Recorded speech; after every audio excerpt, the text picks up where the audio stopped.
واقعہ اس مہینے میں پیش آیا، جو حق کے لیے اپنی جان قربان کر دی اور اپنے نانا کے دین کے لیے اپنے خاندان کو، اپنے کنبے قبیلے کو، اپنے چھوٹے چھوٹے سے بچوں کو قربان کر دیا۔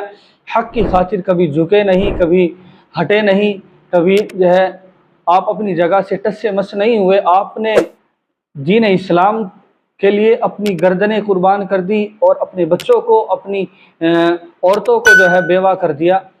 تو اس مہینے کی فضیلت میں اور چار چاند لگ جاتے ہیں، لیکن ہم سمجھتے ہیں کہ اس مہینے میں کچھ چیزیں منحوس ہوتی ہیں۔ بعض کے ذہن میں یہ بات ہوتی ہے کہ اس مہینے میں شادی نہیں کرنی چاہیے، تو ایسا نہیں ہے۔ آپ کسی بھی دن، کسی بھی مہینے میں شادی کر سکتے ہیں۔ اسلام کا یہ شعار نہیں ہے کہ اس مہینے کی اس تاریخ میں شادی نکاح نہیں کر سکتے ہیں۔ شرعی اعتبار سے، مسئلے کے اعتبار سے جس تاریخ میں